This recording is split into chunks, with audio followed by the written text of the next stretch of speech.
En primera persona, un espacio para descubrir el lado B de la gente. 30 minutos para conocer más sobre nuestros referentes y las historias que han forjado a la ciudad.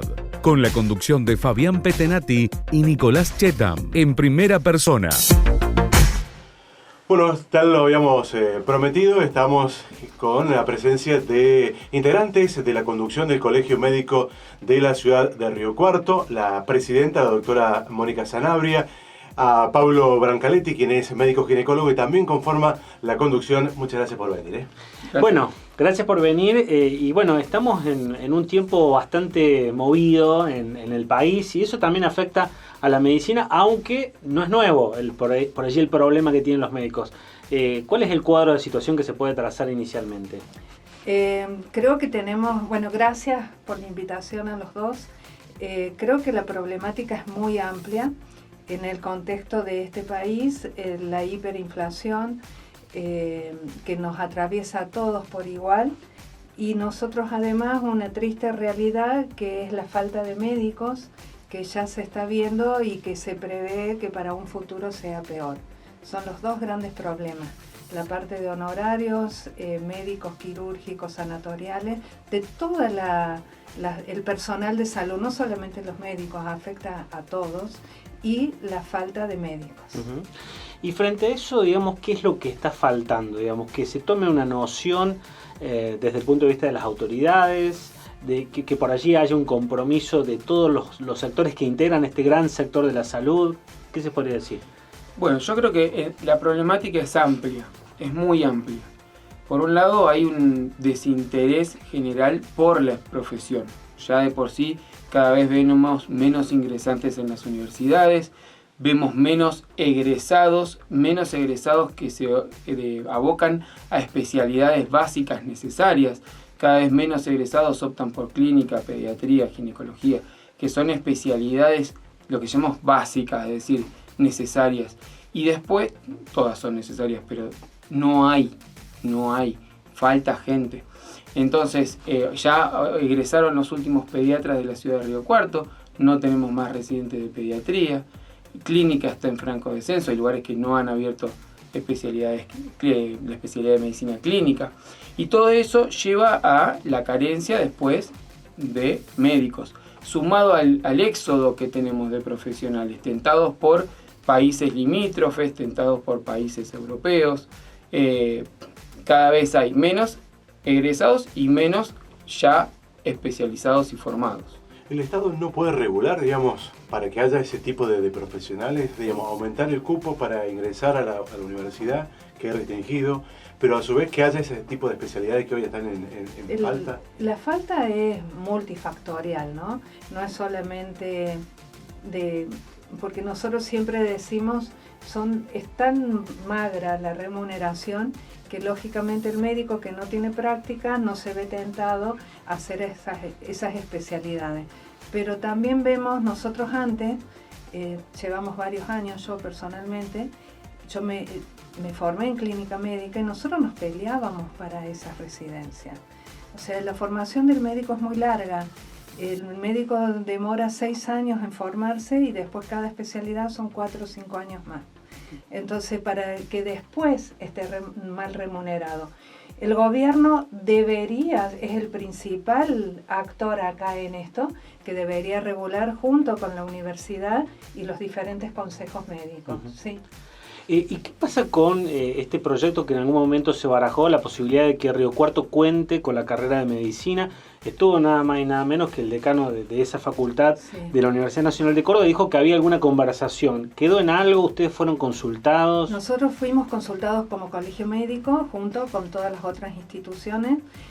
Nos parece muy buena la posibilidad de que medicina, como estaba planteada, que vengan médicos, profesores formados, mientras la gente de Río Cuarto, porque no es lo mismo, o sea, Pablo, vos sos profesor, ¿no es cierto? ¿Has hecho la carrera docente? No, yo fui docente universitario 13 años. Sí. Entonces hay que saber dar, ¿no es cierto? Poder transmitir. Sé que las tratativas están, que siguen estando, no es algo que quedó trunco, pero es una cuestión gubernamentales a la decisión. Una decisión política. Es una decisión política, pero que le haría muy bien a Río Cuarto y a la zona.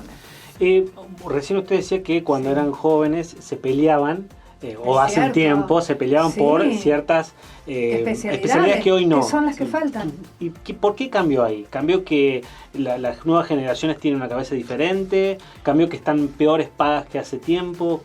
Yo creo que hay varios elementos de vuelta. Siempre volvemos a todo, ¿no? Pero principalmente el hecho de, como bien decía Mónica, el tiempo de formación para después llegar a ganar lo necesario para vivir dignamente y recuperar el tiempo, porque es muy difícil también trabajar durante la formación de médico.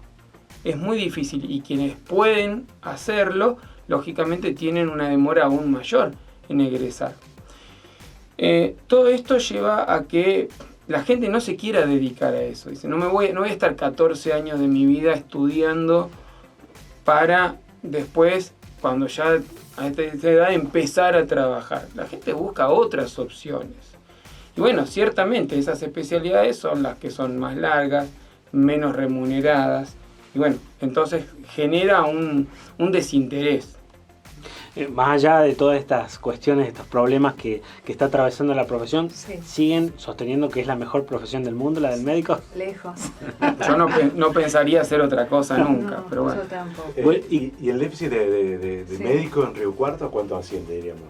No tenemos número, pero lo que nos ha sorprendido, lo que contaba Pablo recién, es que Río Cuarto fue un centro formador, por ejemplo, de pediatras y de clínicos, médicos clínicos, desde el Instituto Médico, la Clínica del Sur, la Neoclínica y el hospital.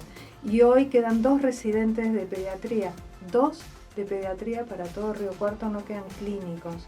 Entonces, eso que uno lee a nivel nacional de la futura problemática, Río Cuarto lo está viviendo ahora. Aparte que en la región, Río Cuarto es Río Cuarto ciudad, pero la macro Río Cuarto, todas las localidades, no tienen médicos o tienen muy pocos. Se han cerrado más de 200 instituciones clínicas de la región en los últimos años. Eso una vez lo habíamos hablado, Nico, cuando hicimos el foro de salud, que se visibilizó esa problemática. ¿Y Río Cuarto se preparó para esta situación, digamos, de no haber contención en los pueblos para recibir esa demanda? La ciudad se acomoda, porque no podemos inventar médicos. Es decir, podemos tratar de paliar ciertas situaciones, tratar de mejorar la atención en determinados aspectos, pero no podemos inventar algo que no hay.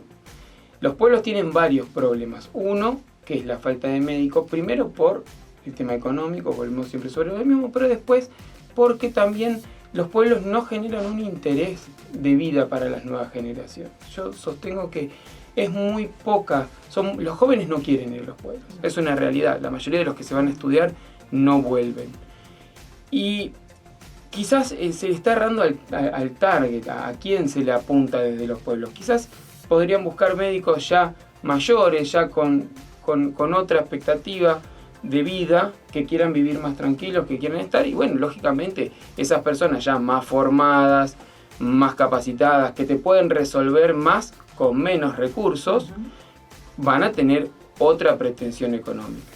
Entonces no es ganar por ganar, sino valorizar el tiempo y el esfuerzo que le ha dedicado esa persona a su formación y a poder resolver más con menos recursos. Hoy estamos viendo toda esta situación por allí, ustedes cada tanto lo plantean públicamente, la situación que lamentablemente se va profundizando. El año pasado tuvimos un conflicto muy fuerte en el hospital local que después disparó toda una serie de situaciones en otros nosocomios provinciales, pero uno lo percibe, el ciudadano, la ciudadana lo percibe cuando va a sacar un turno. En muchos lados tenés que esperar 2 meses, incluso con una buena obra social. Sí. Hay una demanda contenida después de la pandemia. Y es cierto que hay esa demora, ese delay en muchas de las especialidades, pero yo creo que Río Cuarto cuenta con una cantidad de médicos Sí, la verdad es que no te sé responder por qué ocurre eso. ¿La pandemia cambió en algo? Es decir, digamos, generó una mayor atención porque durante ese año y medio prácticamente destacamos la labor de los equipos de salud, de los médicos, de todo el personal. ¿No generó un clic en los más jóvenes para estudiar medicina o los que estaban estudiando elegir algunas o especializarse en estas cuestiones que hoy en día son lo que está faltando? No, la gente joven quiere el ya y quiere el estar bien económicamente, o sea, que sea remunerado como debe ser. Hoy una residencia que es, vos te recibís, elegís, por ejemplo, en el caso de él, ser tocoginecólogo, tiene que estar 4 años más, por valores vergonzosos. O sea, hoy un residente debe estar cobrando promedio menos de 200.000 pesos, trabajando de lunes a lunes, con 6, 7 guardias por mes de 24 horas. ¿Y ustedes conocen el caso de médicos de Río Cuarto que se han ido al exterior por esta situación? Sí, muchos, jóvenes y grandes. Médicos ya formados, especialistas de muchos años, que decidieron irse a vivir otra cosa. Chile está ofreciendo $1.000 la guardia de 24 horas y acá se paga 20, 30. Sí, $30. Claro, hay una diferencia abismal. O sea, hay una diferencia abismal, ¿no? Por eso digo, ¿es un problema de la Argentina, digamos, en comparación? No, es un problema mundial. La falta de médicos es un problema mundial. Son profesiones que te demandan mucho tiempo, no termina, uno se sigue formando, no hay horario, uno lo sabe, uno no puede generalizar, no todos hacemos la misma medicina, pero bueno, hoy creo que por la parte tecnológica de todo lo que es programación y todo, creo que quizás se deba por eso, no sé. Habría que actualizar los estudios, digamos. Bueno, es una de las cosas que se piensa es que a lo mejor que dure menos la carrera. Claro, y sumar la tecnología. Una de las cosas también que están evaluando las universidades es el tema de acortar los tiempos de la carrera. Nosotros tenemos en la Argentina una formación médica de excelencia a nivel mundial en todas las facultades de medicina de la Argentina, y si vos la comparás con el resto del mundo, es una de las más largas. El resto de los países tienen carreras más cortas. Entonces, bueno, yo creo que se está estudiando a nivel universitario esa posibilidad por una cuestión de necesidad. ¿Y usted cree que se puede acortar la carrera, digamos, como ustedes como participaron, digamos, como fueron estudiantes, que hay algunas materias, podemos decir, algunas parte del currículo que se puede estar suprimiendo? Sí, se podría reducir y después mejorar como posgrado, incluso daría una mejor formación en esos aspectos. Con respecto a esto del estudio, hoy son 6 años para arrancar, digamos. Es la formación básica. Básica es igual para todos. Cuando uno termina ese proceso, que se recibe de médico, ahí busca la especialidad. Hoy es libre la elección de la especialidad. Hoy cualquiera... Acá en Argentina es libre. Tenemos otros países a los cuales miramos, porque uno debe mirar para sacar ideas, como España, por ejemplo, que hay un examen único y de acuerdo al promedio podés elegir en qué formarte. Claro. Entonces tu elección, si te quedó algo que no te gustaba, volver al año que viene a seguir. Acá no. Acá es muy grave, está muy bueno la libertad, pero también es grave que no es una obligación formarse. Claro. Y no hay un ente deontológico que controle eso. Entonces es hasta riesgoso eso, ¿no? Bien, vamos a hacer una pausa y cuando volvamos vamos a repasar un poco las carreras de cada uno de estos médicos que nos visitan hoy para hablar un poco de la parte linda de la profesión, que la tiene, por supuesto. Y conocer más sobre estas personas que nos están visitando hoy. En un ratito volvemos. Regresamos de la pausa, estamos hoy en un programa especial, dialogando con la presidenta del Colegio Médico de la ciudad de Río Cuarto, la doctora Mónica Sanabria, y Pablo Bracaletti, quien es tocoginecólogo, pero también forma parte de la comisión directiva, creo que está en la Secretaría de Hacienda, ¿puede ser así? Estamos haciendo, los números, con Hacienda, con sistemas, varias cosas. Bueno, un poco, ¿cómo surgió, en el caso suyo, Mónica, que viene de familia, cómo surgió la idea de ser médico?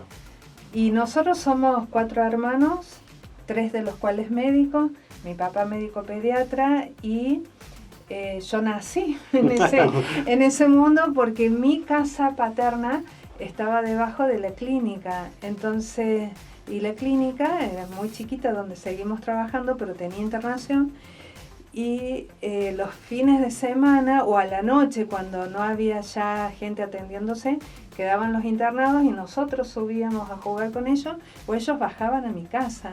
Y en mi casa siempre se preparó la comida, se lavaba la ropa de la clínica, los pacientes a veces venían a mi casa y bueno, es como o odias eso o lo amás. Entonces no había nada se que me respiraba medicina, digamos. Siempre, de la clínica a mi casa se comunicaba por interno, o sea, tenemos una escalera en la cual nos comunicábamos y bueno, yo viví en ese, nosotros teníamos las muñecas de goma y le robábamos los sueros a mi papá y se los poníamos a las muñecas y así fue la infancia, o sea, rodeada de todo eso. Entonces, bueno, somos 3 médicos y una que no quiso saber nada con la medicina. Se rebeló. Que es abogada, sí. Está bien, está bien. Sí. Y cuando le dijo a su papá que quería ser médica, obviamente feliz. No, ¿No? mi papá no quería que sus hijas mujeres fuesen médicas porque decía que era muy difícil compatibilizar la vida del médico con una familia. Pero sí quería que estudiáramos. Claro. Y nos apoyó, por supuesto, claro que nos apoyó.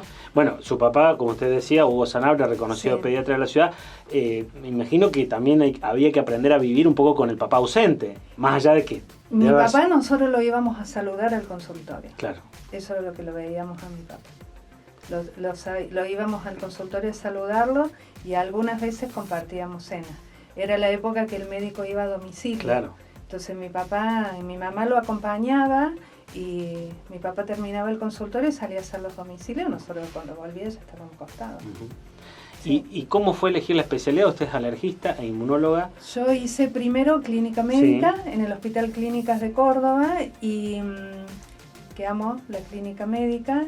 Y bueno, me pasaba que en las guardias veía muchas personas asmáticas que la pasaban muy mal y muchas personas diabéticas. Estoy hablando hace más de 30 años, Sí. ¿no? O sea, no es la realidad que vivimos ahora. Y bueno, y de ahí surgió mi amor por intentar modificarles la calidad de vida. Entonces, después de hacer la especialidad de clínica médica, hice 3 años más de alergia e inmunología en Córdoba. Uh-huh. ¿En el caso suyo, Pablo? ¿Usted Bueno. es de acá de la ciudad? No, yo soy de Santa Fe. Tengo... ¿Santa Fe ciudad? Santa Fe capital, sí.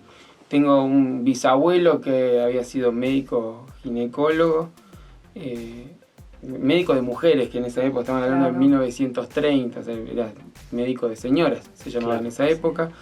Y después tengo un par de tíos también que, bueno, fueron médicos, no padres, madres, se dedican a otras cosas. Y a mí se me dio por estudiar medicina, pero desde chico, a los 10, 11 años yo ya sabía que quería ser médico, antes quería ser veterinario.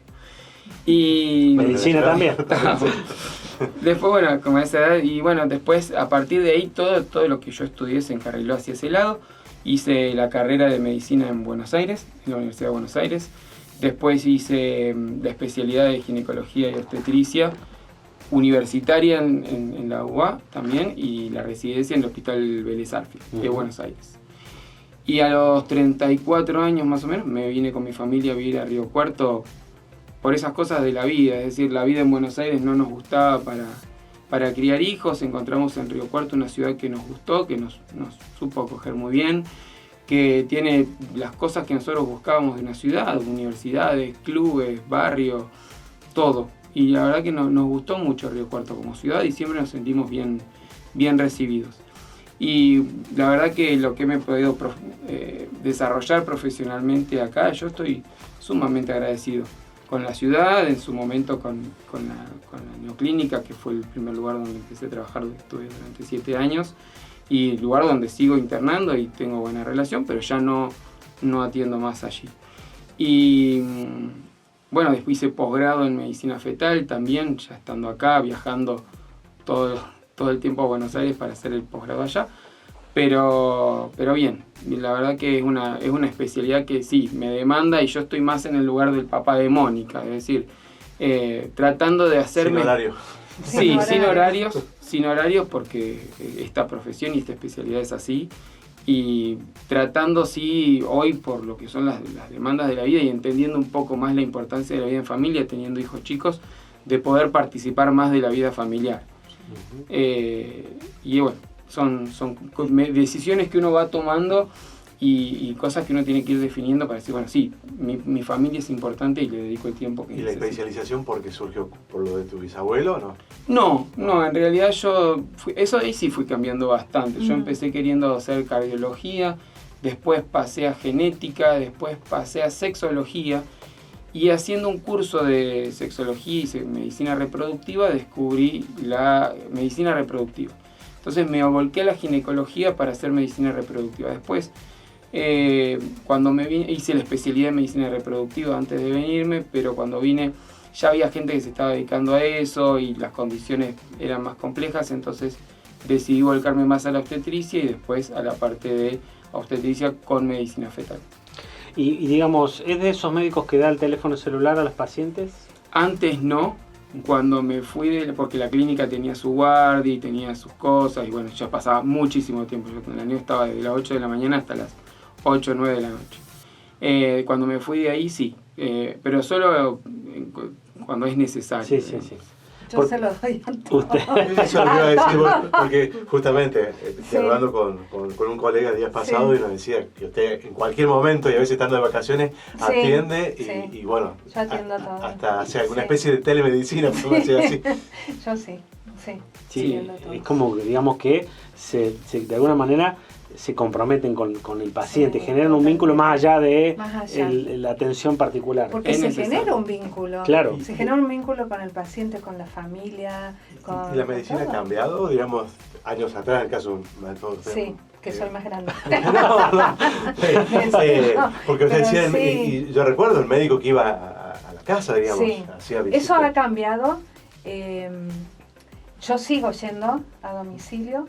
Yo voy a domicilio cuando me lo piden, voy. Es más, con el COVID yo hice visitas domiciliarias al COVID y bueno, es una cosa que nos gusta. Hoy es más raro ir a domicilio, pero si alguien lo pide, sí, por supuesto. No es lo que más nos guste, ¿no? La verdad. Y no, además también la distancia que hay en la ciudad y el tiempo. El famoso médico de campo que desapareció, digamos. Y sí. Por la cuestión de falta de hay que valorarlo mucho, los médicos que están en las localidades chicas, que lamentablemente tienen que hacer todo, ¿no? O sea, saber de todo, contener a todo, no es fácil. ¿Y cuál fue el momento, le pregunto lo mismo a los dos, cuál fue el momento de mayor satisfacción que le dio la profesión y por ahí el momento más duro, más crítico? Yo creo que hay varios. Bueno, yo creo que uno no se podría dedicar a esto si no sintiera permanentemente una satisfacción.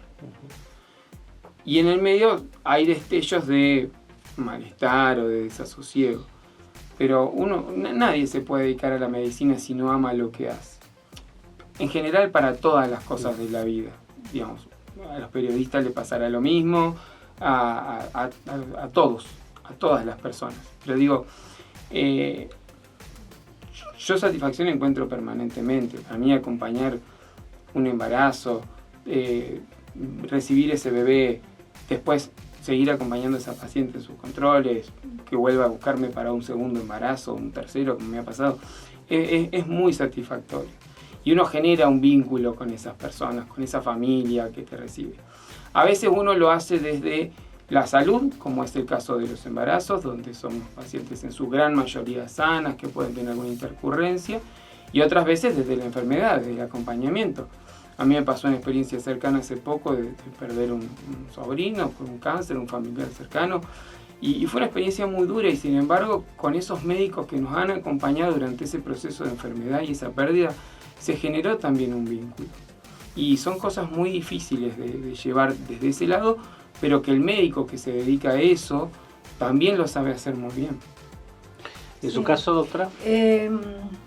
Sí, yo personalmente, mucha satisfacción en el vínculo logrado con la gente que viene a saludarme ya después de años que pasa o que vuelve a Río Cuarto y se toma un ratito para saludarme. Eso es muy, muy grato. La gente agradecida, ¿no? Y que te lo demuestra. Y lo triste es, bueno, cuando uno no logra lo que quiere con ese paciente, de poder solucionarle el problema, que uno sabe que uno no es Dios ni nada por el estilo, que muchas veces uno no llega al diagnóstico correcto, no se puede hacer nada, como contaba recién Pablo lo que le pasó. Pero lo más triste a veces es el agravio. Eso, el agravio gratuito, los comentarios malintencionados, eso a mí me hace muy mal. Tengo una pregunta, ¿se entiende la letra? Yo cada vez la mía menos.